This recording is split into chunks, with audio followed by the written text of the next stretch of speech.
ভয়ের সাথে আমরা সবাই পরিচিত, কষ্টও আমরা সবাই পেয়েছি। কখনো কখনো আমরা অসুস্থ হয়ে পড়ি, আর এমন সময় হলে মাতার মমতা, কখনো বাবার স্নেহ, কখনো বন্ধুদের পাশে থাকার অনুভূতি আমাদের রোগ নিরাময়ে সাহায্য করে। কখনো যদি আমরা নিরাশ হয়ে পড়ি, তখন যদি আমাদের কোনো আপনজন আমাদের দুটো ভালো কথা বলে, তখন আমাদের মনোবল বেড়ে যায়। ঠিক তেমন সংসারের এই রঙ্গমঞ্চে যদি আপনি পীড়িত অনুভব করেন, কিছু শুভ কথা আলোচনা করুন, কিছু স্তুতি গান করুন, কিছু মুহূর্তের জন্য হলেও নিজের ইষ্টদেবের কথা স্মরণ করুন আর প্রার্থনা করুন। সাহস বাড়বে, শক্তিও বৃদ্ধি পাবে এবং সামনে এগিয়ে চলার পথও দেখতে পাবেন। তখন এই মন প্রসন্ন হয়ে বলবে, রাধা রাধা। কখনো কখনো অন্ধকারের সাথে লড়াই করার জন্য আমরা প্রদীপ জ্বালাই। এতে প্রথমে সলতে রাখি, তারপর তেল ঢালি, তারপর আগুন জ্বেলে এটা প্রজ্বলিত করি। তারপর একটা সময় আসে যখন এই প্রদীপ নিভে যায়। কারণটা কি? কারণ কি এটা যে প্রদীপের প্রকাশমান হওয়ার ক্ষমতা সমাপ্ত হয়েছে? না, এই যে আগুন আমরা দেখতে পাচ্ছি, এই আগুনের জন্য যে শক্তির প্রয়োজন হয় তা আসে এই তেল থেকে। যদি এই তেল সমাপ্ত হয়ে যায়, তাহলে এই প্রকাশ তাও সমাপ্ত হয়ে যায়।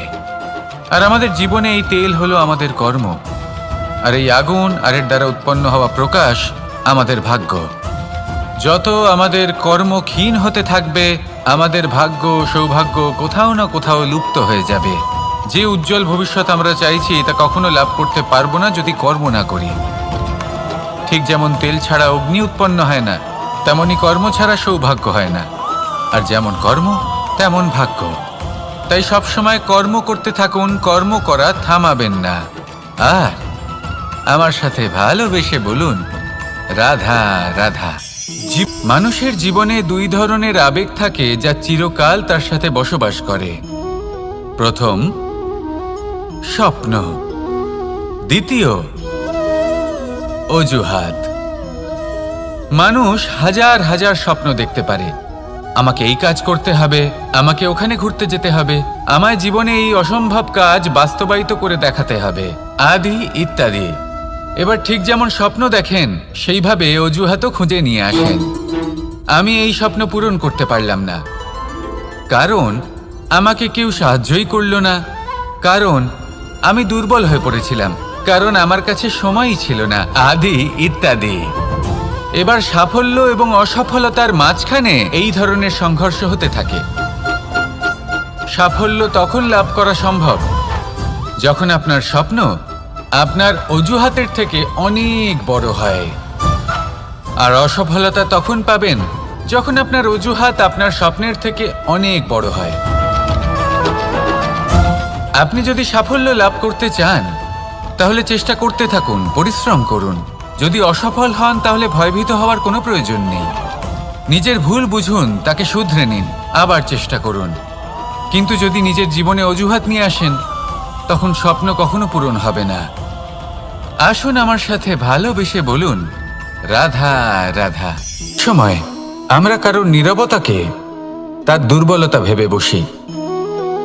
হতেই পারে সেই ব্যক্তি উত্তর দিতে চাইছেন না, হতে পারে অন্য কোনো কারণ আছে যা আমরা বুঝতেই পারছি না। সেই জন্য তাকে দুর্বল ভেবে নেওয়া অনুচিত। দেখতে গেলে এই বিশাল সমুদ্র এও কিন্তু নীরব, শান্ত হয়। কিন্তু যখন সে রুদ্র মূর্তি ধারণ করে, তখন কি হয়? সমগ্র সংসারকে বিনাশের পথে নিয়ে যায় এই সমুদ্র, প্রলয় সৃষ্টি করে। সেই জন্য কারোর সহ্য শক্তিকে দুর্বলতা বলে মনে করবেন না, কারণ যদি এই নীরবতা নিজেকে ভেঙে বেরিয়ে আসে, তাহলে তা বিনাশের সমস্ত সীমা পার করে যেতে পারে। তাই এই নীরবতাকে সবসময় বুঝুন, সবসময় একে সম্মান করতে শিখুন, আর আমার সাথে ভালোবেসে বলুন, রাধা রাধা। জীবনে তিনটি বিষয় আছে, তিনটি বস্তু আছে, তারা যেন আপনাকে কখনো বশে না করে নিতে পারে।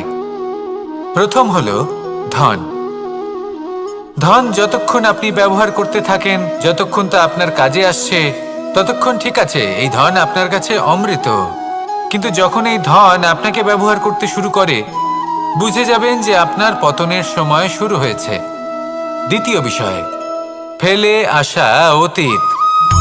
যাই করুন, আপনি অতীত পাল্টাতে পারবেন না, আর এই সত্যিটা আপনিও জানেন। কিন্তু তাও এর বশবর্তী আমরা হয়ে পড়ি, আর যখন তাই হয়, তখন এই সংসারে আমরা যেখানেই যাই না কেন, যত বড়ই সুখ লাভ করি না কেন, সেই সব আমাদের কাছে তিক্ত বলে মনে হয়। তৃতীয় বিষয়, আপনার আশেপাশের মানুষ ভিন্ন ভিন্ন ধরনের মানুষ হয়, যাদের চিন্তা ভাবনা এবং দৃষ্টিভঙ্গি ভিন্ন ভিন্ন প্রকারের। যদি এদের বশবর্তী আপনি হয়ে পড়েন, তাহলে কেউ বলবে এটা করো, এটা ভালো। কেউ বলবে এটা করো না, ওটা করো, ওটা ভালো কাজ। কেউ বলবে এই দুটোই করো না, অন্য কিছু করো। এই কথাগুলিতে আপনি এতটাই জড়িয়ে পড়বেন যে আপনি লক্ষ্যভ্রষ্ট হয়ে পড়বেন। তাই এই 3 বিষয় থেকে সাবধানে থাকবেন। যদি কোনো কিছু বশ করতে হয়, তাহলে আপনাকে বশ করতে হবে আপনার আজকে, নিজের বর্তমানকে। এটা খুব প্রয়োজনীয়। এটা ভাববেন যে এই সময়ের সদ্ব্যবহার আমি কিভাবে করব, সময়কে শাসন কিভাবে করব, ওই কর্ম কিভাবে করব যাতে ভবিষ্যতে কখনো আমার আফসোস না হয়, বরং এই সংসার আমাকে নিয়ে গর্ব করবে, সেই কর্ম করুন।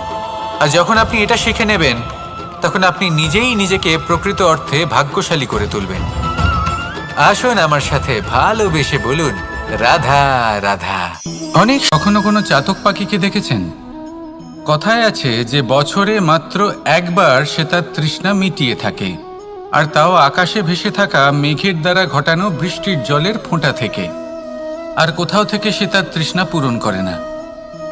সারা বছর সে নিদারুণ গরম সহ্য করে, তীব্র শীতও সহ্য করে, শুধু এই আশা নিয়ে যে বছরে একবার অন্তত সেই মেঘের ঘন ঘটা হবে, বৃষ্টি হবে, আর সে তার তৃষ্ণা নিবারণ করবে। এটা আসলে কি? এটা আসলে বিশ্বাস।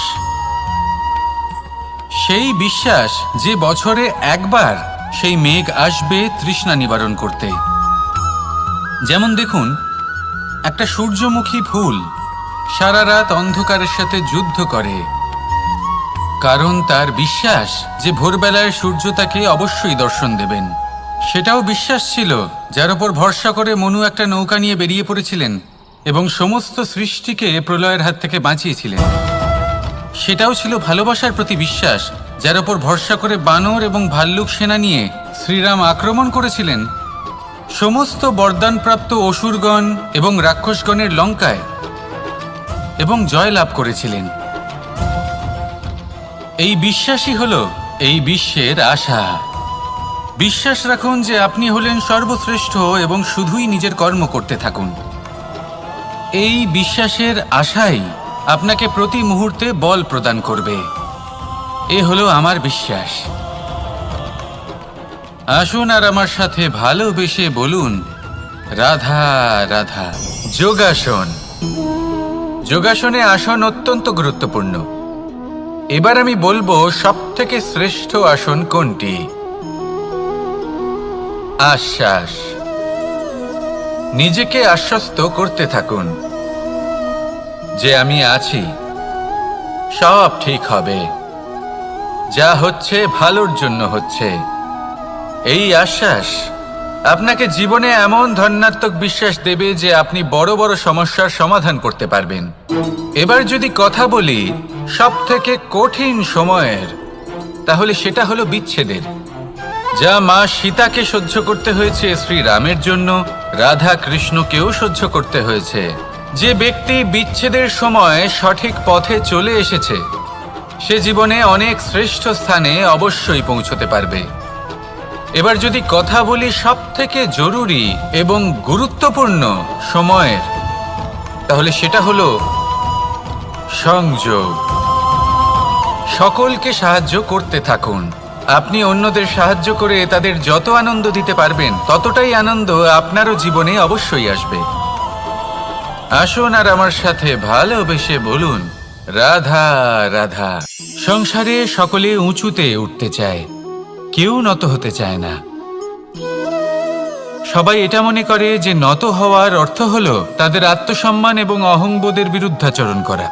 তাদের মনে হয় যে যদি আমরা নত হই, সংসার আমাদের দুর্বল মনে করবে, তাদের শৌর্য এবং তাদের ব্যক্তিত্বের অপমান হবে। কিন্তু এটা কি সত্যি? প্রত্যেকবার নত হওয়ার অর্থ কি সম্মানহানি হওয়া? কখনোই নয়। আপনি নিজের জীবনকেই দেখে নিন। আপনার কোনো অমূল্য জিনিস যদি নিচে পড়ে যায় তাহলে তাকে কিভাবে তোলেন? সেই বস্তুকে তোলার জন্য আপনাকে নত হতেই হবে। আপনি বড়দের আশীর্বাদ কিভাবে লাভ করেন? আপনি নত হয়ে তবেই তাদের আশীর্বাদ লাভ করতে পারেন, তাই না? ভেবে দেখুন, আপনি একটা পথে হাঁটছেন। আপনি দেখতে চাইছেন যে আপনি সঠিক পথে হাঁটছেন কিনা, পায়ের নিচে কাঁটা পড়ে আছে কিনা। কিভাবে দেখবেন? আপনাকে সেই মাথা নত করেই দেখতে হবে। এর অর্থ কি? অর্থ খুব সহজ। প্রত্যেকবার নত হওয়া অনুচিত নয়, সেটা কোনোভাবেই সম্মানহানি নয়। পরিস্থিতি অনুসারে এবং যেখানে প্রয়োজন আপনি নত হতে শিখে গেলে আপনি অনেক কিছুই লাভ করতে পারবেন। লক্ষ্যে পৌঁছানো অত্যন্ত কঠিন হয়। গুণ, কেউ ভাবেন যে কেন এত কঠিন হয়? সেই জন্য প্রয়োজন এবং পরিস্থিতি অনুসারে নত হতে শিখুন। এতে অনুচিত কিছুই নেই। এই লক্ষ্য আত্মসম্মান কেন থাকা আমার কাছে অত্যন্ত চলে আসে প্রয়োজন, না? কিন্তু তা যেন কখনো অহংকারে আপনাকে পরিণত একটা কথা না বলি। হয়। এই যদি বিষয়ে আপনার লক্ষ্য অবশ্যই কঠিন নজর না রাখবেন হয়, এবং তাহলে আমার তাকে সাথে পাওয়া ভালোবেসে আপনার বলবেন, পক্ষে অসম্ভব হয়ে রাধা উঠবে। রাধা। আমাদের জীবনে অনেক লক্ষ্যে ধরনের পৌঁছানোর ব্যক্তি এই এসে রাস্তায় থাকেন। আপনি যে কেউ কড়া কেউ রোদের আমাদের সাথে সম্মুখীন থেকে হন, যান, যার কেউ থেকে আমাদের আপনি থেকে দূরে দূরে পালাতে চলে চান, যান। সেই রোদ কেউ আপনাকে ভালো মানুষ প্রেরণা হন, যোগায় কেউ যে খারাপ আপনি মানুষ। এগোতে থাকুন। কিন্তু আমরা সবসময় সেই সময়টাকে ভাবুন নিয়ে একজন দুঃখ যাত্রী প্রকাশ যে কিনা করি নিজের যখন লক্ষ্যের আমাদের দিকে জীবনে কোনো যাচ্ছেন, সেই খারাপ পথে ব্যক্তি উনি প্রবেশ যদি করেন। একটু ছায়া পেয়ে যান, তারা আমাদের খারাপ আর উনি অনুভূতি ওখানে দেন, বিশ্রাম দুঃখ নেন, দেন, কষ্ট দেন। আমরা তাহলে তার সবাই সাথে তাকে ভালো মন্দ তার কথা ভাগ্য বলি। গভীর নিদ্রায় সেখানে কেন? বিলীন হয়ে যায়। এমন বিভিন্ন ধরনের মানুষ, তাই খারাপ পরিশ্রমের মানুষ, ভালো কড়া মানুষ, রোদের থেকে সবার কখনো জীবনেই দূরে আসেন। পালাবেন না। জীবনে এবং শুধু সকলকেই সামনে একটা এগোতে থাকুন অমূল্য শিক্ষা দৃঢ়তার দান করে সাথে। যান। আর লক্ষ্য সরল হোক, কঠিন এবার হোক বা আপনি নিজেই অত্যাধিক ভেবে কঠিন দেখুন, হোক, জীবনে যখন একটা কথা প্রথমবার মনে আপনি রাখবেন, আগুন স্পর্শ যে জীবনের করেছিলেন, লক্ষ্যে পৌঁছতে পেরেছে তখন আপনি একটা শিক্ষা সে লাভ লক্ষ্য করেছিলেন যে প্রাপ্তির আমাকে জন্য আগুনের থেকে আফসোস একটু দূরে কখনোই থাকতে করে হবে। না। তারপর আস্তে আস্তে আপনি শিখলেন যে রাধা, কিভাবে এই রাধা। আগুনকে নিয়ন্ত্রণে রাখতে হবে। ধৈর্য, তারপর আপনি শিখলেন এই ধৈর্য যে কি কিভাবে নিজের জীবনে তাকে প্রয়োগ কোনো করতে গুণ? হবে। কোনো তা অনুভূতি? সে অন্ধকারে কোনো প্রকাশ লাভ দৃষ্টিভঙ্গি? করার জন্য হোক বা খাবার বানানোর আমার জন্য। জন্য ধৈর্য এক সেইভাবে বাহন। কোনো খারাপ ব্যক্তি যখন আপনার জীবনে আসে কোনো শিক্ষা দিয়ে যায়, আপনি হয়তো তার প্রতি ভাবছেন, কৃতজ্ঞ এই কেমন থাকুন। বাহন? তার বিষয়ে বাহন খারাপ তো ঘোড়া ভাবার বা হতে খারাপ পারে, অনুভূতি নিয়ে থাকার কোনো প্রয়োজন হাতি নেই। হতে পারে, উটও হতে পারে, সেই কিন্তু শিক্ষা লাভ ধৈর্যকে করুন। বাহন বানানো মানে ইতিবাচক চলুন মনোভাব আপনাকে নিয়ে একটা জীবনে কথা সামনে বোঝাই। এগোতে থাকুন।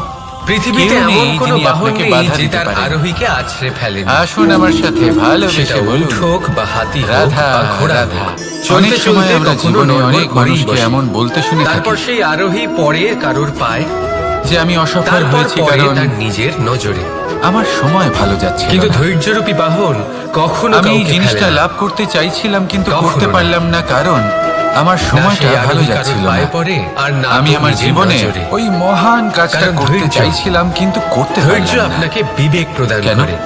বিবেক আপনাকে কারণ আমার পরিকল্পনায় সময়টা সাহায্য ভালো করে। যাচ্ছিল আর না। পরিকল্পনা প্রদান করে কিন্তু যে আপনাকে মুহূর্তে শক্তি, ভালো সময় আমার আপনার জীবনে লক্ষ্যের দিকে আসবে অগ্রসর আমি হন। সব কিছু প্রাপ্ত করব। বুঝলেন? ধৈর্যকে সঙ্গে রাখুন, এমন প্রায় নিজেকে প্রত্যেকেই আরো বলে। ধৈর্যশীল করে তুলুন। আসুন একটা এই কথা বোঝা ধৈর্যের যায়। সাহায্যে একজন আরোহণ মালিকে করে দেখুন, সে প্রত্যেক দিন কিভাবে এই গাছের বাহন সেবা করে, আপনাকে তাকে আপনার জল গন্তব্যে দেয়, পৌঁছে তার দেবে। যত্ন আত্তি করে। কেন? রাধা, প্রত্যেক দিন রাধা। সেই গাছ ফল দেয় না। সংসারে এমন একটা ভ্রান্ত সঠিক ধারণা সময় রয়েছে এলে যে তবেই সবকিছু সেই গাছ ভাগ্যের ফল দ্বারা দেয়, পাওয়া যায়। কিন্তু প্রত্যেক দিন মালিক কিন্তু তার ভাগ্য, সেবা করে, প্রারব্ধ এ তো তাকে সকলের যত্ন জন্যই করে। সমান হয়। এটা তো শুধুমাত্র ব্যক্তির তখন উপরে করে না যখন নির্ভরশীল সেই হয়। গাছ ফল দিতে তার সক্ষম। আকাঙ্ক্ষার উপরে নির্ভরশীল আর হয়। যদি মালিক গাছের যত্ন বাসনার প্রতিদিন উপরে না করে নির্ভরশীল হয়। তাহলে হয়তো সেই গাছ স্বভাবের ফল উপরে দিতেই নির্ভরশীল পারবে না। হয়। যে উনি এটাই হলো সেটা আমাদের নিয়ে জন্য কি একটা করে। শিক্ষা। দেখুন এই প্রসাদ, যখন প্রসাদ সময় কিন্তু আমাদের জন্য সকলকেই অপেক্ষা দেওয়া করে না, হয়, তখন কিন্তু তা আপনি সময়ের গ্রহণ জন্য করবেন কেন অপেক্ষা কিভাবে, করছেন? সেটা ব্যক্তির উপরে নির্ভর করে। ভালো সময়ের জন্য অপেক্ষা করবেন না। আপনাকে এক ভালো এবং উদাহরণ শুভ দিই। কর্ম দ্বারা যেমন ভালো ধরুন সময়কে দুজন নিজের কাছে মানুষকে টেনে আমি আনুন। একটা করে মাটির ডেলা দিলাম। নিরন্তর কর্ম করুন, সেটা নিয়ে তারা কি পরিশ্রম করবেন? করতে থাকুন। শুভ একজন সময় মানুষ তার আপনা ছোট ছোট থেকেই ডেলা আপনার কাছে বানাবেন আসবে। আর পথযাত্রীদের আসুন উপরে আমার ছুঁড়ে সাথে মারবেন। ভালোবেসে বলুন, হাসি ঠাট্টা রাধা, করবেন, রাধা। তাদের বস্ত্র নোংরা করে জীবনে দেবেন, এমন কিছু সেটাতেই উনি কাজ আনন্দ রয়েছে পাবেন। যা আমাদের কখনোই অন্যদিকে করা উচিত দ্বিতীয় নয়। ব্যক্তি যেমন সেই আশা মাটির করেন। ডেলা দিয়েই নিজের জন্য একটা যদি কুঁড়ে ঘর আপনি বানাবেন। আশা করেন সেই আর কুঁড়ে আপনার ঘর আশা যা পূর্ণ না রোদেতে, হয়, আপনি খুবই বৃষ্টিতে, কষ্ট পাবেন। ঝড়ে তাকে এবার আপনি সুরক্ষিত যদি রাখবে। প্রতীক্ষা করেন, করতেই থাকেন, আর অনুভূতি। সেই ব্যক্তি যদি না এই আসে, অনুভূতি তাহলেও বদলাতে খুব শিখুন। কষ্ট এই পাবেন। অনুভূতি অত্যন্ত গুরুত্বপূর্ণ। আর হলো তুলনা। ভালোবাসাতেও এই অনুভূতি আপনি হলো যদি অত্যন্ত তুলনা করতে গুরুত্বপূর্ণ। যান, তাহলে এটাই ভালোবাসা সে ভাববেন যে বন্ধুর হয় সাথে আমি হোক, বা মা বাবার অন্য সাথে কোনো হোক, ভাই ব্যক্তি, বোনের সাথে হোক, এই দুজনের স্ত্রীর মধ্যে সাথে হোক, কোনো এক যে কারোর ব্যক্তি সাথে হোক। নিকৃষ্ট। আর এই ভাবনাটাই হলো অনুচিত। মনে রাখবেন, এই যদি হলো আমরা সেই কথা অনুভূতি বলি যা আপনার সেই ভাগ্য সব নির্ধারণ বিষয়ে করে যা থাকে। আমাদের করা উচিত, তাহলে আসুন আমার যেমন সাথে প্রেমের অনুভূতি নিয়ে বলুন। পরীক্ষা। রাধা রাধা। এই পরীক্ষা সবসময় আমাদের পথ। আরো সফল করে তোলে, আর আরো সাফল্য। শ্রেষ্ঠ করে তোলে, আরো এই উৎকৃষ্ট তিনটেই করে একে তোলে। অপরের সাথে জড়িত। আসন্ন মহাসংগ্রামের কিন্তু জন্য অনেকবার আমাদের মানুষ এদের প্রস্তুত করে ঠিকভাবে তোলে এই বুঝতে পরীক্ষা। পারেন না। তাই এই পরীক্ষার থেকে তারা কখনোই ভাবেন পালাবেন যে না, যেরকম এর লক্ষ্য সম্মুখীন হবে হন। সেরকমই পথ হবে। আর সেই হলো মতোই কর্ম।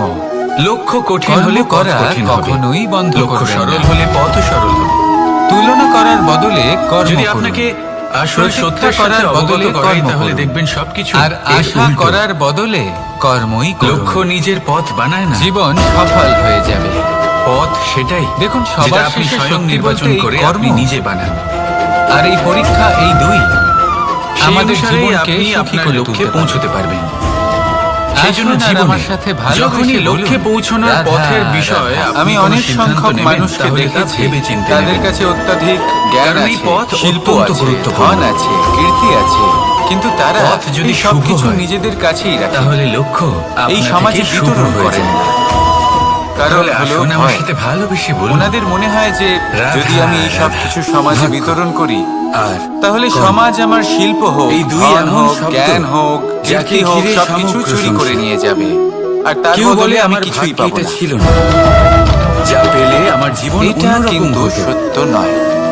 কেউ বলে সত্য আমার হলো গত এটাই যে জন্মের যদি কর্ম আপনি নিশ্চয়ই নিজেকে এমন ছিল, এই সংসারের যে প্রতি কারণে এই সমর্পিত জন্মে করেন, এরকম ভাগ্য পেয়েছি। তাহলে এই সংসার এসব বাদ আপনার দিন। প্রতিও সমর্পিত আর থাকবে। একবার শান্ত চিত্তে আপনি ভাবুন। শুধু ধন, জ্ঞান, কীর্তি, সম্মান আপনি পাবেন বুঝতে তাই পারবেন নয়, যে ভাগ্য বরং এই সমাজ আর কর্ম, আপনাকে নিজের এই দুই চোখে হারাবে, এই জন্মে। মনের মধ্যে স্থান দেবে। তফাৎ তাই এই শুধুমাত্র ভয় এটাই ত্যাগ করে দেখুন যে যদি কিভাবে ভাগ্যের এই কথা বলা হয়, সমাজ তাহলে আপনি এই আপনাকে ভাগ্যের থেকে প্রেম যত বেশি সমর্পণ আশা করে। করবেন, আসুন তত আমার বেশি সাথে নিরাশ ভালোবেসে হবে না। বলুন, রাধা, কারণ এই আশা রাধা। আপনাকে কর্ম করা মানুষ থেকে তার আটকায়। জীবনে শিক্ষা যদি এবং কথা বলা প্রেম হয় কর্মের, এই দুই তাহলে লাভ করে নিজের তার কর্মের মাতা, প্রতি যত পিতা বিশ্বাস এবং রাখবেন, গুরুর কাছ থেকে, তত বেশি কিন্তু সফলতা মানুষ আপনার কাছে সব থেকে আসবে। বেশি ভালোবাসে তাই নিজের একটা কথা মাতাকে। মনে রাখবেন, কারণ মাতা খুব ভাগ্য নির্মল চিত্তে আপনার ভালোবাসে, কর্ম নির্ধারণ করে না, শান্ত মনে আমাদের কিন্তু অন্তরে আপনার কর্ম শক্তির সঞ্চার করে আপনার থাকে, ভাগ্যকে অবশ্যই নির্ধারণ আমাদের করে। উৎসাহ দেন, বলশালী করে তোলেন। ব্যাপারটা কিন্তু রাধা, এমন নয় যে আমরা নিজেদের বাবা বা গুরুকে ভালোবাসি না, তাদেরকেও আমরা কত অত্যন্ত সাধারণ ভালোবাসি, একটা বিষয়। শুধু ওনাদের কঠোর প্রত্যেক ব্যবহার মানুষ দেখলে যে আমরা একটু জন্ম ভয় নেয়, পেয়ে যাই। তাকে এবার একটা ওনাদের এই নাম দেওয়া কঠোর হয়। ব্যবহার যা আমাদের সে ভালো পেয়ে না লাগলেও থাকে অত্যন্ত তার মাতা-পিতার আবশ্যক। দ্বারা, কারণ মাতার থেকে না আমরা হলে যে তার শক্তি গুরুর লাভ দ্বারা, করি বা তা যেন কোনো নিয়ন্ত্রণ আত্মীয়ের দ্বারা, হারিয়ে বা কোনো কাছের বিধ্বংসী না মানুষের হয়ে দ্বারা। ওঠে। আমরা যেন এই নামের কোনো সাথে সে কুপথে না আস্তে চলে আস্তে যাই, বেড়ে ওঠে। আমরা কখনো কিন্তু যেন দোষ না করে ফেলি, শুধু সেই জন্য এটাই পিতা কি সেই এবং নাম? গুরু একটু কঠোর হয়ে এই ওঠে, নামই কি সবকিছু? এবং ওনাদের এই কখনোই কঠোর নয়। আচরণ ভবিষ্যতে গিয়ে একটা আমরা নাম অবশ্যই সেটা যে বুঝতে আপনি পারি। জন্মের সময় লাভ জীবনে করেন, যে কিছু নামে বছর আপনি আমরা কর্মের এগিয়ে পথে যাই, অগ্রসর আর হন। তারপর আমরা বুঝতে আরো পারি যে একটা বাবা নাম এবং সেটা, গুরু আমাদের যথেষ্ট যা ভালোবাসতেন, আপনি কিন্তু ওনাদের আপনার ভালোবাসার কর্মের বহিঃপ্রকাশ দ্বারা আলাদা। অর্জন করেন। প্রয়োজনীয় হলো আর এই নামেই আপনাকে এটা সবাই যুগ দেখার, যুগ ধরে এটা মনে বোঝার রাখে। আপনার আসল নাম যে সেটা শুরু নয় থেকে যে আমাদের আপনাকে প্রতি ওনাদের জন্মের সময় আচরণ দেওয়া কেমন হয়েছিল। ছিল। আপনার আসল নাম ওনাদের সেটা কঠোর যেটা হবার আপনি পেছনে আপনার কর্ম ওনাদের দ্বারা লাভ ভালোবাসাটা করেছেন। বোঝার চেষ্টা করুন, কারণ সেই লাভের ওনাদের পেছনে চিন্তাটা বোঝার প্রচুর চেষ্টা প্রয়াস করুন। লুকিয়ে থাকে, ওনাদের অনেক পথ পরিশ্রম প্রদর্শনের লুকিয়ে থাকে। আড়ালে আপনার ভবিষ্যতের কিন্তু জন্য যে যদি পরিকল্পনা আপনি ওনারা চান করেছেন যে মানুষ সেটা বোঝার আপনার চেষ্টা নাম করুন, মনে রাখে, তাহলে তখন আপনাকে আপনারা বুঝতে কর্মের পারবেন পথে ওনাদের অগ্রসর ভালোবাসাকে। হতেই হবে। শুভ কর্ম আপনার করতে মনের হবে। মধ্যে আপনা থেকেই অনর্গল ওনাদের প্রতি চেষ্টা করে সম্মান যেতে জেগে হবে। উঠবে। মহান কাজ করতে হবে। নিজের পিতা আর এবং বিশ্বাস নিজের করুন, গুরু আপনি এই দুজনের প্রতি একটা কৃতজ্ঞতা মহান প্রকাশ নামের করুন, আর আমার ফল সাথে ভালোবেসে বলুন, অবশ্যই লাভ রাধা, করবেন। রাধা। জীবন কিসের উপর রাধা, নির্ভরশীল? রাধা। ধনের উপর, বৈভবের উপর, আমি এখানে একা এই বিশ্বাসের কোণে বসে ওপর। আছি, বাঁশি না, বাজাচ্ছি। কার জন্য? এই জীবন নির্ভরশীল কে আছেন বিশ্বাসের এখানে? উপর। কেউ নেই। বিশ্বাস নিজের উপর, আমার প্রজা, বিশ্বাস আমার রাজ্য, আমাদের আমার আপনজনের পরিবার। উপর। আমার থেকে অনেক কিন্তু দূরে যখন আছেন, এই আমি বিশ্বাস এখানে ভেঙে একা এই যায়, কোণে তখন বসে। মানুষের মনও ভেঙে যায়। এই